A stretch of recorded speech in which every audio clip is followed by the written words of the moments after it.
was, okay, so you get a lot of feedback from the engineers and other engineering types that are like, okay, this is what we do for access management and to keep things safe, and how do we handle access management on the state highways with regards to ATVs. But I wanted folks to hear the other side.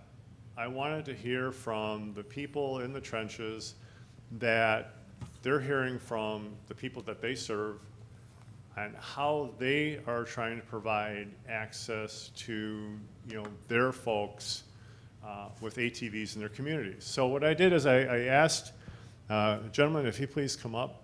I asked people here, just kind of got a panel of distinguished folks. I'll start here by introducing them one by one. Actually, I think we'll just have them kind of stand, that way they can kind of go to the podium as necessary. Gary, why don't you come on up? Do you have Abby here? No. Denny, come on up. Okay.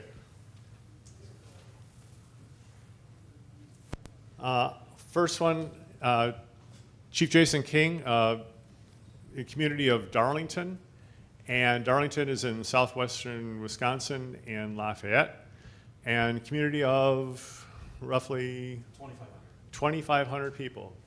Rob McConnell is vice president of the Wisconsin ATV Association. Reg Gill is the sheriff of Lafayette County, same county that Darlington is in. Gary Eddy is from the Department of Natural Resources, and especially it's the off-highway vehicle administrator. It used to be ATV and snowmobile, right? But you changed that. And then from the county highway commissioner side, we have Dennis Pelock, Crawford County, a little farther north, not too far north, but your county approximately how many square miles or so? How many roads? How many miles of roads do you have in there? 133 miles. 180 miles of state. Okay, so we're going to have these gentlemen come up. There's really no, we didn't want him to have a glorious PowerPoints or anything. I know, Chief King, you're going to go first because you've got some slides up there, but we're going to have kind of a roundtable discussion. I asked each of these gentlemen to kind of, from their perspective, talk about how ATV access affects them. So Chief King, why don't you lead off, and you can either use the microphone here, there's a lapel, and we got this as well. Okay, thank you. Good morning, everybody. So I just have a few slides, and it'll kind of give you a little bit of information about Lafayette County, which is where Sheriff Gill and I are from, and Darlington is the county seat. So, if I... Hit the arrows to go. All right, thank you. Sure. Do I need to click on that video to... It changed on the video. It changed on the screen. What you're seeing here is the same up there. Okay. This is a short video. It's only 90 seconds. I'd like to play it if I could. If you do that, you have to click right on the screen with your mouse. Come on, computer. Oh, there it is. Yeah, It's back on the screen now. Thank you. Click on the screen and the video will go. It should. Was there embedded video with it? If it doesn't, I'm not worried about it. I'm not going to worry about it. It was just a short video, 90-second kind of advertisement that Polaris put together about our community. Darlington has the highest per capita ownership rate of Polaris Rangers in the world. And so Polaris came and did a video of our community, and it just talks a little bit about how we use UTVs and ATVs in our community for recreation, for emergency management, for fundraising, and so forth. But Darlington is a rails to trails community. This is the old train that came through downtown Darlington, and in the 1980s it stopped coming through town, and the corridor really was just kind of run down, and there's our depot. And as you can see, it was pretty dilapidated. There's the train coming through in the 1980s. And so Darlington was a beneficiary of the Rails to Trails program. A lot of money was invested to clean up the rail corridor. There's our depot now. And that's all part of a campgrounds that brings in tens of thousands of dollars to the community every year. And the rail corridor now is used by ATVers. Very nice trail system, supported by the DNR and a number of other organizations through the years. Lots of people come, and it's turned out to be a multi-million-dollar tourist industry in Lafayette County. So this started in, I think it was about 1993. So we're going on nearly 3 decades of ATV use in Darlington.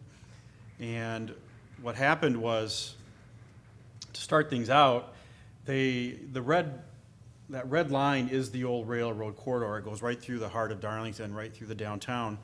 And all Darlington did was create that green line there, if you will, so that the ATVs could access restaurant, car wash, gas station, things like that. It was just a small loop downtown. So that's really where things started.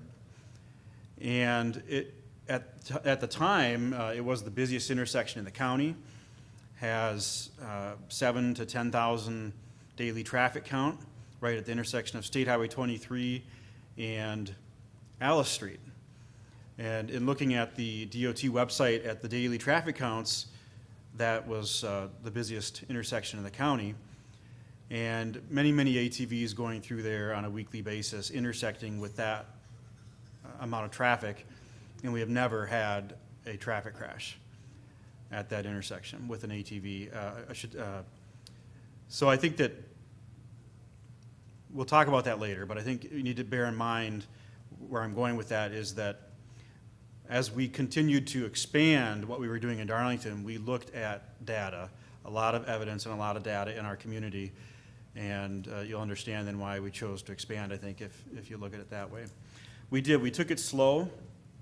We made decisions based upon evidence.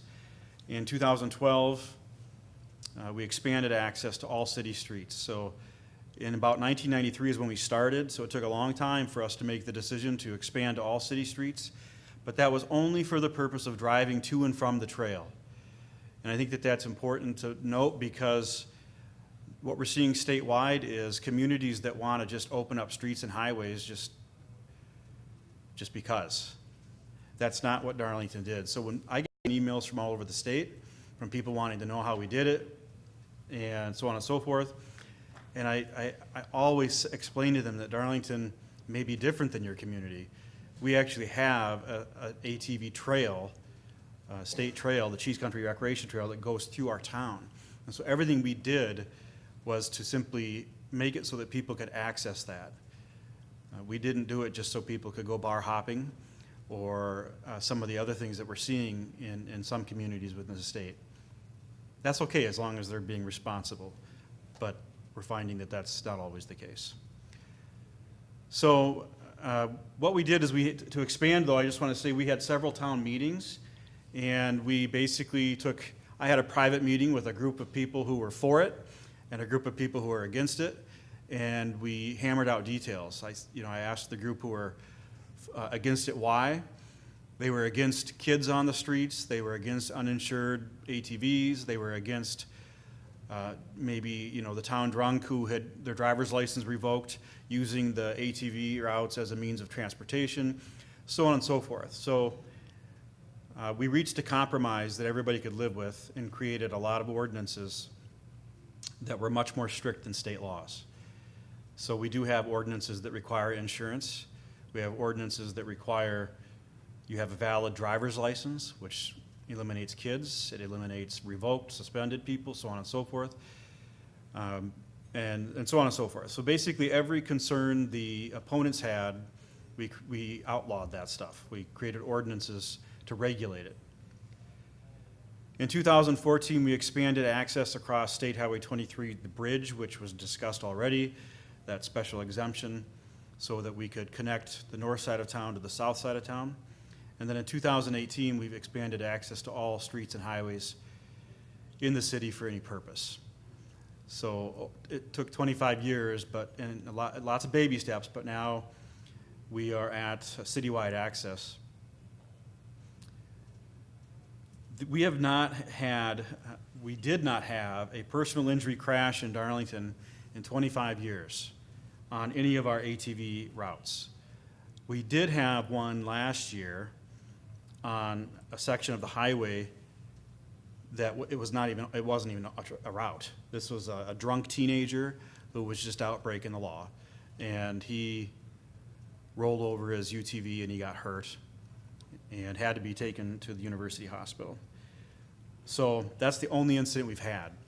And we don't really even count that, to be honest, because it was a drunk teenager breaking every law on the books who wasn't even on an ATV route. So the only injury that we've had was just last year, our first one.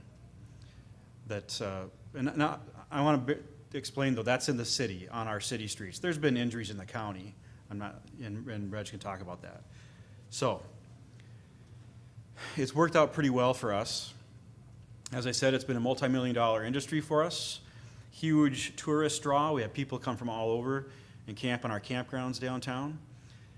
We've only had the one injury crash that we know of in the city since the trail was open, and it is the one I just described to you.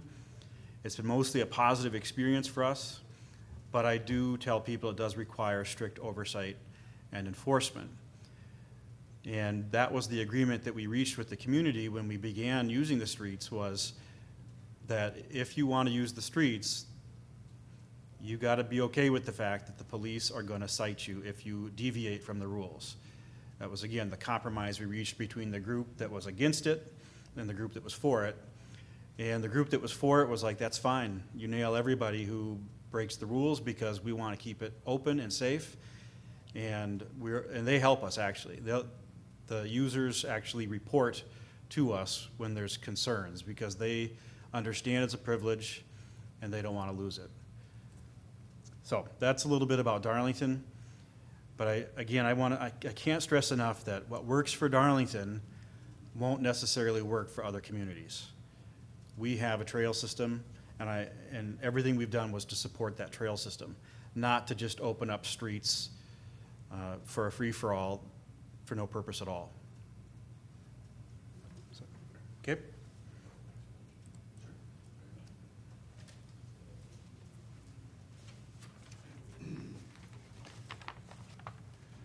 Morning. Much like Jeff, I'm kind of old school, so you won't see any fancy PowerPoints or anything, but Chief King has spoken on a lot of different topics that are also the same out in the county. We began adopting road routes in 2005, and the way that the process works in Lafayette County is that the ATV club generally is we have a tri-county ATV club in our area. They generally come in and request a approval for a road route. So when we started in 2005, it was mostly small segments to connect trails. Well, now it's become, I don't have exact numbers, but I would say we have more roads in Lafayette County that are open to ATV, UTV use than are not. For the most part now, when they come to the Highway Safety Committee with their request for a county approval on a county road, for the most part, everything has been approved over the last few years, with the exception of if we have a specific safety concern. So the Highway Commissioner and I go out and drive the section of road that they want approved, as long as it's okay. We have one that crosses State Highway 11, and in that particular section, and the reason they want it is to get from a small little town of lead mine that has a bar and whatnot in it over to Hideaway Acres, which is across the highway, not even a quarter mile, and it's a nightclub, supper club. The problem with it is it's 4 lanes wide there with turn lanes, and it's a very short sight distance coming from the east. So that one we've denied several times when they've come in. So those kind of instances are really the only reason that we turn them down now. When we initially started on the road routes, we thought for sure it was going to be, we were looking for a lot of problems. We thought, it was going to be a bloodbath. I've worked with the DNR as the ATV patrol coordinator for a number of years prior to becoming sheriff, and the former sheriff and I both thought, this is a bad idea. But it's actually proven to be very much just the opposite. To this date, we still have many more accidents on our trail system than we do on our roads. We've had some very bad accidents on the roads because sometimes with the speed differentials with the vehicles. Our last one that we had we had a fatality in 2017, but there again, it kind of is skewed because it's an intoxicated driver at a high speed, not wearing a seat belt, and rolls a UTV and gets killed. And, you know, take away all the violations that the person has. If he doesn't do all that, you know, it's not an issue. But the potential is there.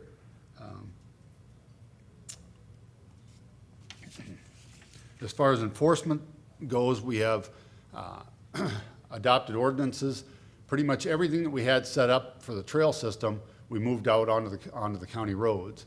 And it applies to our county roads as well as our townships. And obviously, each township has the right to open up the roads that they see fit. We have everything from one township who at this point is still very negative against it and only has a very small portion in there, to townships that have opened up all their roads. And now with our neighboring county to the west, Grant County, has declared all their roads open to ATV, UTV use. Now we're getting requests on roads that now connect into Grant County to try to tie that all together. So it's created quite a lot of use, and we've actually now created some ordinances to try to, I guess, curb some of those issues that we've run into on the roads. We have an ordinance now against open intoxicants while they're operating on the roadways. We have a countywide speed limit of 30 miles an hour, which is the same as we have on the trail. That was somewhat controversial.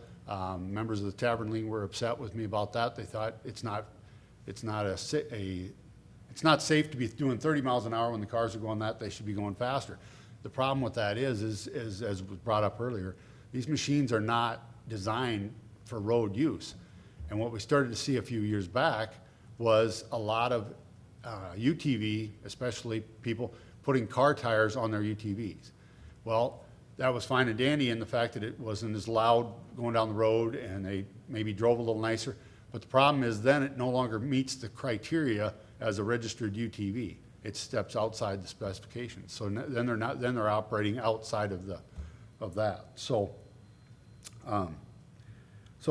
you know, as Chief King pointed out, the fact that it works well in Darlington is similar in the fact that it works well in Lafayette County because, number one, we're probably, my understanding is we're the most ag-dependent county in the state of Wisconsin.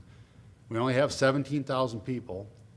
We have a lot of rural country, so the volume of traffic that we see is nothing compared to, say, even most of our surrounding counties, let alone like a Dane County or something like that. So I think the fact that it's so rural, it's so ag-dependent, we're used to, first of all, dealing with farm equipment, and now we have a large Amish population, so we're dealing with buggies. Now we're dealing with ATVs and UTVs. So I think it works for us, and I don't know that it necessarily is always going to work as well in other places. But so that's about all I have. If anybody had a specific question. Yes? Did you end up having in your ordinance to deal with the lighting of these?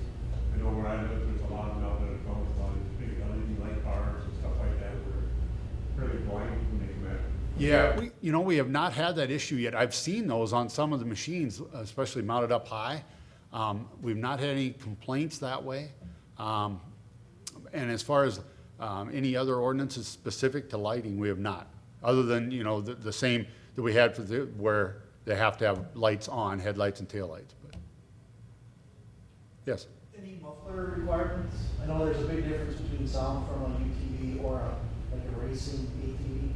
Right. So the DNR addresses that actually by decibel level, and they can do all the testing and things like that. Maybe Gary will talk. And that used to be a big problem that we had on our trail system, was we had every year the biggest complaint was the noise. And quite frankly, we have transitioned from all ATVs to, I would say, the vast majority. You don't see as many ATVs around. If you do, it's a lot of the rental machines or kids.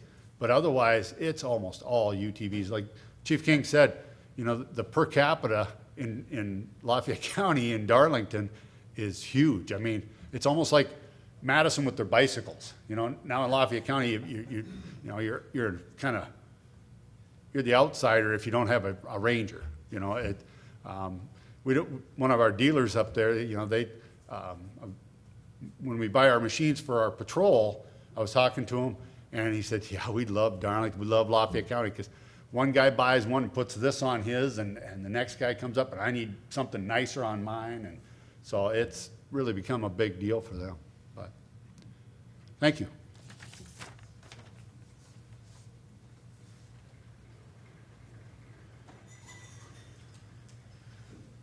Hello, my name's Rob McConnell. I'm the Vice President of the Wisconsin ATV UTV Association. I've been with the organization for 30 years. I'm just going to give a little perspective, kind of more on the user end of things and the demographics of those folks. State of Wisconsin now, we have like a little over 300,000 registered ATVs and about 65,000 registered UTVs. The UTV sales are increasing at right around 30%, where ATV sales are pretty flat right now. Back in the early days when I was involved in the program, when it first started, it was three-wheeled ATVs that went really slow and went to four-wheeled ATVs. Most of the riders in that generation were my age. They were younger when I was young back then. Now, what we're seeing, the demographics of these folks with UTV sales increasing drastically. UTVs are, you know, $10,000, $15,000, $25,000 a copy.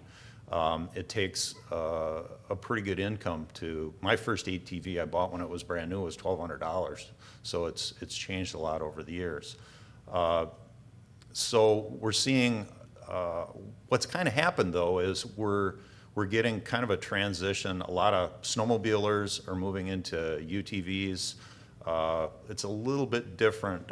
When I first started riding, it was the trail experience. It was getting out in the woods kind of thing. And I would say now we're seeing a lot of folks that kind of like to just go for the afternoon touring ride.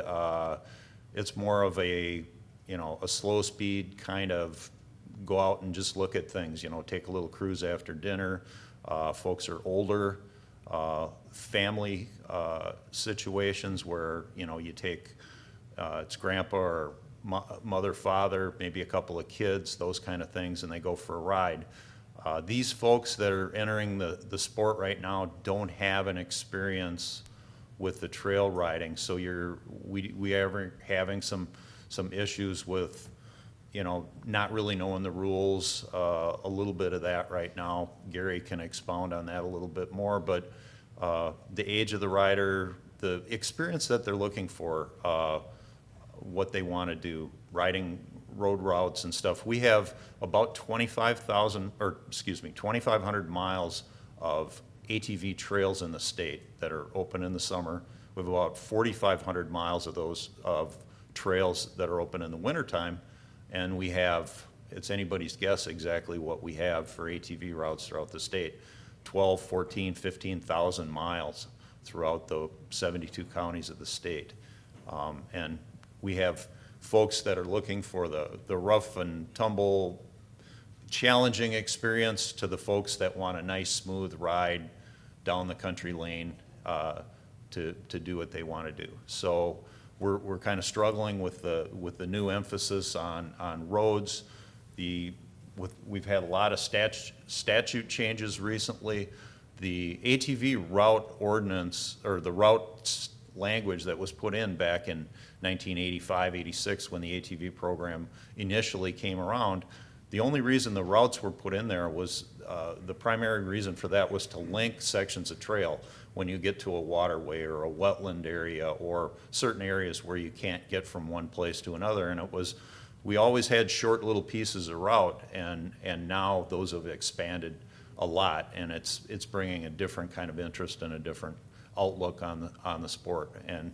But it's growing, and growing faster than I ever thought it would. Our association 10 years ago was evaluating the UTV situation, and do we recognize these folks? Do we bring them in kind of with our organization? Because we had an ATV program. We didn't allow UTVs in the state at that time. They could be used for construction or private property, those kind of things, but they weren't around on the trail. We added them to our trail system, and it's really changed things drastically a lot. It's grown, but it's grown differently than what I envisioned it to do. So we're just trying to kind of manage that whole thing, work with law enforcement, work with DOT, work with all the agencies, and try to have a safe, responsible form of recreation out there, and follow the rules. Safety education is important. We always are trying to educate folks, and that's one of the things we're going to work on strongly right now with all those new people that are getting into the sport, is how to educate them on how to operate properly and safely, and get along with all the other users that are out there. Any questions for Rob? I have one in particular. I know your association is working with clubs, working with individuals.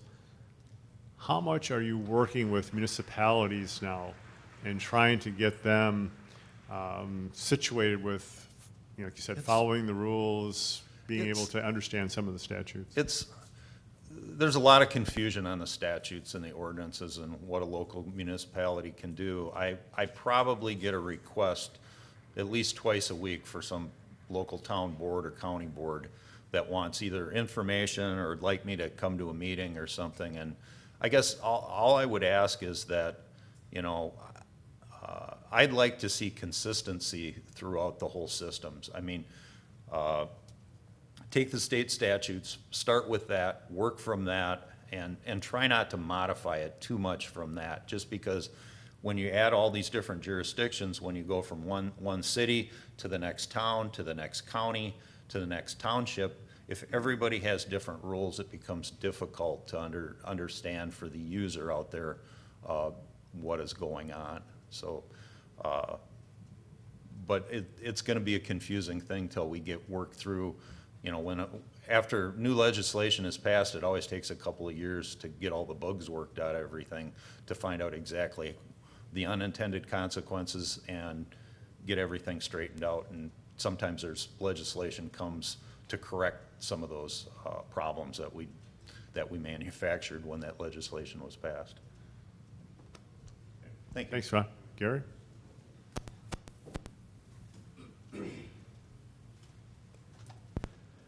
Good morning. What I'll do, most of, a lot of stuff I was going to talk about has been covered already, thankfully. But I'll touch base on just a little bit of it. And Rob alluded to in 1986, when the original package of ATV laws came on the scene, that's when they put the authorization in there for local ordinances to designate routes. And along with that, the original intent is to basically connect the two terminal ends of an off-road trail. So as Rob mentioned, if there's a city that's in the way, or a town, or a wetland, a lake, they absolutely have to get onto a roadway for a short period of time to get to the next section of trail and then back off the road. And that's kind of where we're at. We lived in that area, in that world for quite a while. And then the original intent, however, was not captured or solidified in state law language. So, fast forward to where we're at today. The department is, by administrative code, tasked with supervising a system of routes and trails. And that statement in itself, kind of goes back to the original intent of the routes. They're to connect a trail system, and that's kind of what they have going on in Lafayette County with their popular trail system. It's a combination of routes and trails. So where we're at today is now more local governments are hearing about these ATVs that are on roads, or maybe they took a trip down to New Mexico and saw that all these ATVs are driving down the state highways out in the desert, and they just thought it was great, and they bring that back and say, why can't we do that here? And so they explore it, and then they find out that they can do that. It just simply takes an ordinance to be enacted. And so now we have areas of the state that aren't associated with an off-road trail, don't have one in the entire county or even sometimes adjacent counties. And we're seeing these mass openings of roads by township, and usually it starts with one township and kind of spreads from there to adjacent townships and then the county, and then they start contacting the state about state highways. So when we look at it from that perspective, it goes away from kind of our ATV, UTV registration program, which all of registration dollars go back into trail and trail maintenance and whatnot. And now we've kind of morphed, and I always say it's moving from recreation, and now this is clearly transportation with the recreational twist of it. So I got to put that in. It's kind of turned into like a car club for some counties, or in some of these larger campgrounds. It's their golf carts, and that's how they get around. And that's about the closest comparison I can come up to. And just a real quick anecdote. I spoke with a gentleman who was a new UTV owner. He had spent, probably put $35,000 into his UTV, and that's to take your basic model, and they get the doors with the electric windows, they put a heater in it, air conditioner, glass windshield, wiper system, turn signals, get the most road-friendly tread that they can find, and then that's their unit. And I asked him, play it out. I said, I'm not, this isn't critical. I said, I'm just trying to help understand where you're coming from. I said, you got that much money into it. I said, I looked in the paper the other day and I saw like a 2012 Jeep Wrangler. I said, for like $20,000. I said, you can take the top off and get bugs in your teeth or whatever, and you can drive from here to Florida and back. And I said, you said you don't like off-road trails because they're dusty and bumpy and all that. But I said, why don't you go for something like that? And he thought about it, and he's like, I just can't explain it. And that's why I can't get it, because I'm like Rob. I grew up in the Black River Falls area, riding three-wheelers and dirt bikes and ate dirt and all that, and that's where I like to ride. And there's a still a large percentage of the enthusiasts in the state. That's what they like to ride. When they get onto roads, they don't like it. They don't feel comfortable riding. The steering's tight, and they're much happier out on dirt trail. But now we have a new group of off-road enthusiasts, not off-road, on-road UTV, ATV owners that it's a different experience for them, and I think it's just a different vehicle, maybe in that play category, like a dune buggy or something. I'm still trying to understand the mentality, but it is more just strictly kind of road use, and it's like joyriding and kind of transportation. And the main hang-up I have is that now we have 10,000 plus miles of road open to ATVs and UTVs, and we have kind of two sets of laws. If you have a motor vehicle going down the road, they're abiding by one set of laws for the most part, and if you have an ATV or UTV going down the road, they're abiding by a totally different set of laws. A few of them overlap, but not a whole lot. So that adds into a little bit of confusion there. So where it's going, I don't know. It's still growing. As far as a public safety standpoint, I have a lot of discomfort with all the roads being open and all the exclusive road use out there, because the vehicles, plain and simple, manufacturers will tell you, every safety institute out there will tell you that it is not safe for these vehicles to be on the road. If an emergency situation comes up, which we've had fatal accidents like that, where a dog or deer runs out to the road, they make emergency maneuver, the machine's gonna roll over. And if they're not using the safety equipment in the UTV, like the seat belts or helmets, there's gonna be some damage there. So they're kind of set up from failure from the get-go just by having that vehicle on the road itself. But as far as the route ordinance management itself, you know, we, as Bob alluded to, we receive all the ordinances on file, and that's the first step. And the biggest problem I have is that we still have local governments that aren't aware of the requirement. A lot of them don't correspond or communicate with their, you know, their legal advisor for their jurisdiction, and they don't know what the laws are. They don't look into it, and they enact ordinances, and they don't forward them on.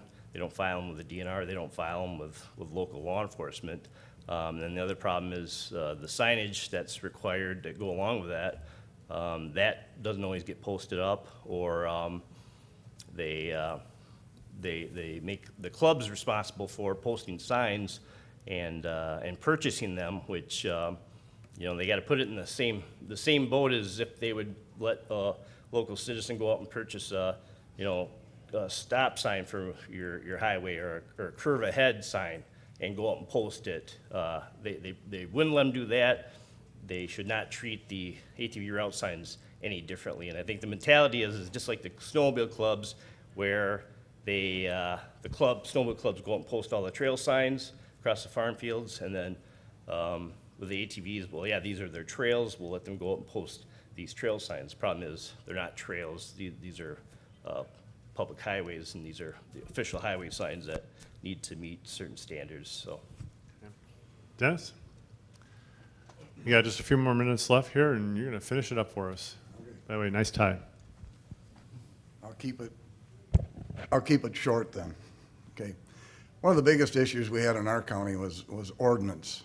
You know, how to write an ordinance that would work for the system. A few years ago, we had a newly formed club that came to the highway committee and had went to every town board in the county trying to open up routes throughout the county. Our county is one of those counties that has thousands of acres of DNR land that do not allow ATV trails. So that puts them on a route throughout the county. When we started out, of course, it comes to the highway commissioner. They tell me you solve it. So I was able to put together a meeting with the Towns Association in our county. The highway committee showed up. The club showed up. The sheriff showed up. And I had spoken to the local corporate council earlier as to try to how to resolve an issue with not having 30 ordinances in the county, and they're all different. You know, so through this process, I worked with Bob. Bob worked with Gary. We were back and forth between the corporate council writing ordinances. I'd send them on to Bob. Him and Gary would review them. Bob would get back to me. You should change this. It would be more, you know, fit the state statute better. We went around for quite a while, you know, and we got a lot of help from the DOT and the DNR.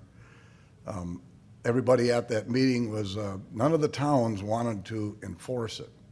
They were all for the routes, but nobody wanted to take the responsibility of who's going to enforce it.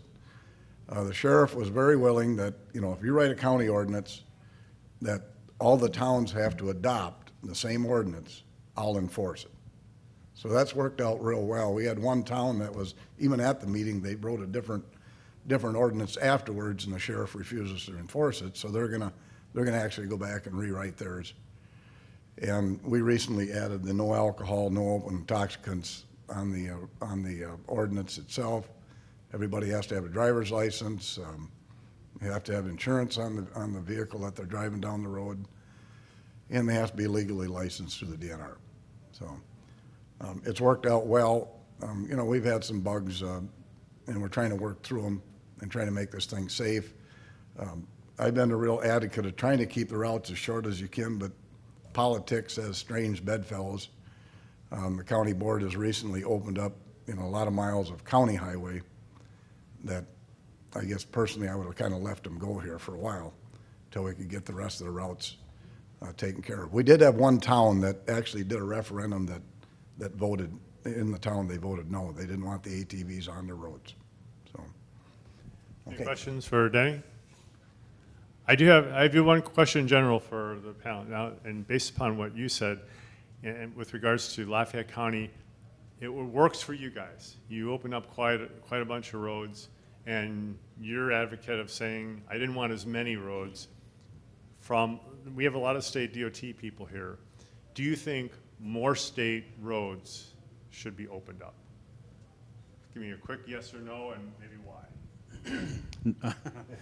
No, not necessarily. I was part of, I authored that bill, the 35-mile-per-hour bill, and that Senator Markline's office put through.